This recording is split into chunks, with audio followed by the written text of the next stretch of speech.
Hi, I'm Alian, and I am once again experimenting with microalgae.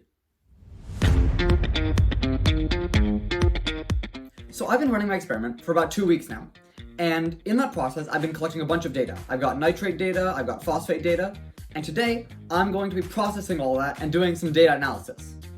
Now that is normally accompanied by a groan and an inherent hatred for the idea, but I'd like to argue data analysis is actually one of the more fun parts of the experiment, because it's the part where you actually get to see your results. And if you're not convinced, here's a data analysis meme. I'm going to be showing my analysis of my phosphate data. It's a little more robust, a little cleaner, it's going to be easier to explain. And the first thing I need to do is go over here and fill out this hours column. What I've been doing so far is recording my measurements with a date and a time, like December 31st, 5 p.m. But what I need to convert that to is the number of hours since the experiment started before I can make any graphs. So December 30th, 5 p.m. is when the experiment started, I'm going to make that 0.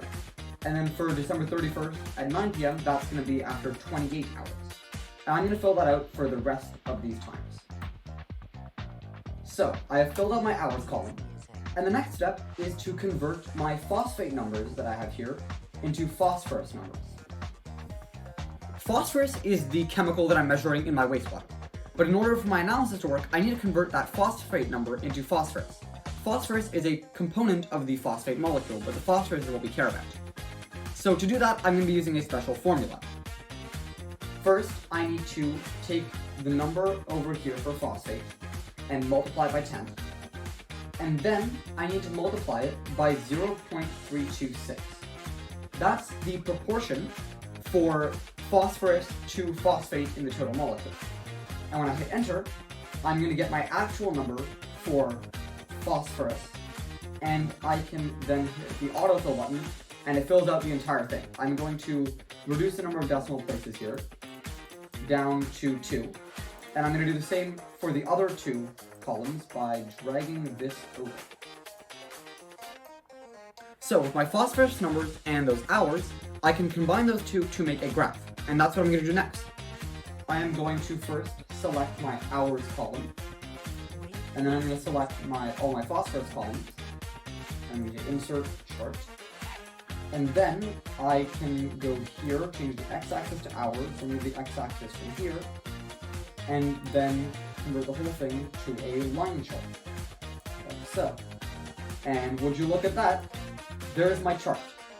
You can definitely see a downward trend happening there, and I'm going to go ahead and add a trend line to the series by clicking over here and trend line. And you can definitely see there's a downward trend because the microalgae have been removing phosphorus. And I'm really excited about this data. It's super awesome to see that the microalgae are actually doing what they're supposed to be doing. So what I learned from this graph? First, I have seen that the numbers themselves fluctuate a lot. There's a lot of variability in how it's going down. But the trend lines show that it's definitely going down. And that's really awesome from the microalgae actually doing what they're supposed to be doing.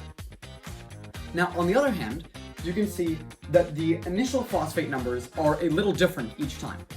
And the reason for that is because they actually started off with slightly different amounts of phosphate. The reason being, I added different amounts of microalgae culture to the bioreactors in the first place.